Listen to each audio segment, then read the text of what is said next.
Hey, what's going on? It's SirBlackson97 here, back with my pack break. Today we've got part 2 of the RealGoodDeal TCGPlayer mail day.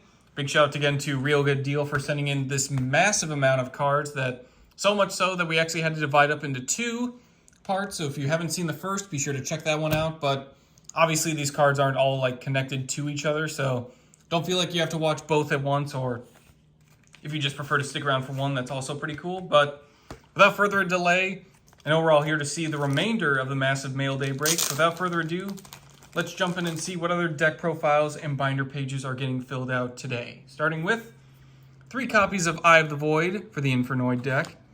All the Void spells and traps just look absolutely incredible, and this is definitely no exception here. Moving on, we have 2 copies of Void Expansion going into the field spell, and again, just really love the sort of foreboding nature of this card. The artwork is absolutely incredible as well.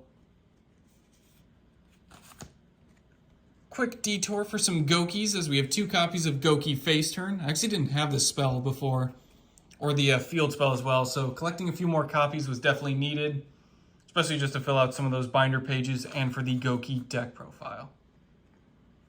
Moving on, we have a full playset of Infernoid Deviati, probably my favorite of all the Infernoid monsters.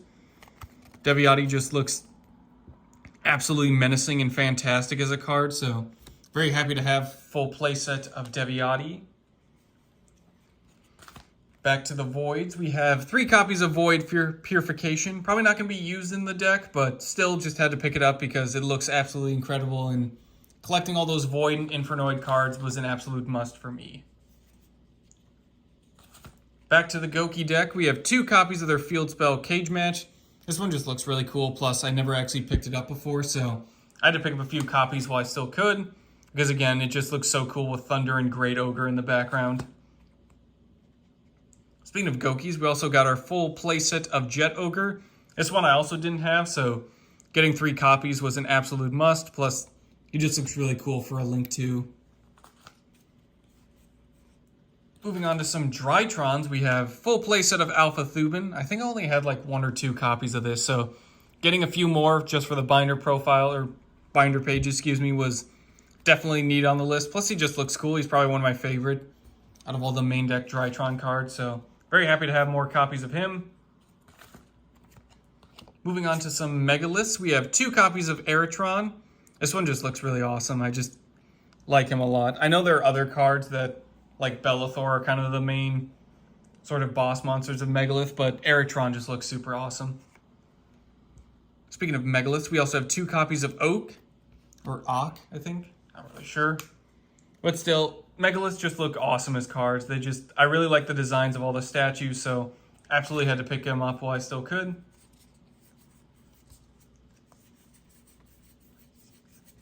Okay, cool. I just had to double check. There's a lot of 9 copies of Domain of the True Monarchs. A lot of tribute decks that I probably won't be planning on using any sort of extra deck for. Domain is just such an awesome card, especially probably for Monarchs, just be able for that level reduction or cost down effect, just to help out some of those Mega Monarchs hit the field quicker. But while you have no cards in your extra deck and you are the only player that controls a tribute summon monster, your opponent cannot special summon monsters from the extra deck. This is just a nice way to kind of lock down your opponent, really put down the pressure, especially if you're using decks like Floowandereeze, Qliphorts, or just Monarchs in general, and you really just want to put the pressure down on your opponent, force them to utilize more of their main deck stuff. This is an absolute must to have. Plus it's pretty versatile, as the only real caveat is just having tribute monsters with nothing in your extra deck. And then finally, 4 copies of Speedroid Take Tomborg. I finally got a couple copies of Take Tomborg for the Golpride deck, but figured since I have a bunch of Terratops, I may as well continue to stock up on Take Tomborg, just because they're a nice 1-2 punch combo for like a rank 3 or a level 6 synchro. So especially if you're also running stuff like the Psychic Wheel Eater, Psychic Tracer combo, or just general level 3 tuners that kind of pair well with these 2 guys, you can really go into some pretty fearsome plays. Obviously having another tuner on hand just to kind of pair up with Take Tomborg and Terratop is needed, but they're just really cool cards in general. That'll do it for today's pack break. Big thanks again to RealGoodDeal for sending in the massive amount of cards, so much so that we actually had to divide these up into 2 breaks, but very appreciative nonetheless. A lot of binder pages and a lot of deck profiles are getting helped out, so greatly appreciate that. That'll do it for today's pack break. Thank you all for watching, and we'll see you guys next time.